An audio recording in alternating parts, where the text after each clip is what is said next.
اكيد التكنولوجيا الصينيه هي كواليتي مع سعر، سو اثنيناتهم لما تجمعهم مع بعض انه السعر يكون افوردبل وبيقدروا الكل انه يحصلوا على منتج بمضمون بجوده عاليه وبسعر معقول.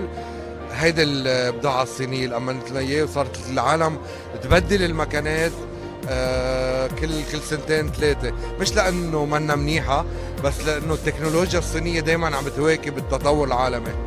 فالزبون بيشتري المكنه بيرجع بينزل شيء جديد بيرجع بيقدر يغيرها لانه البادجت تبعوله مقبول، والكواليتي كمان كثير منيحه.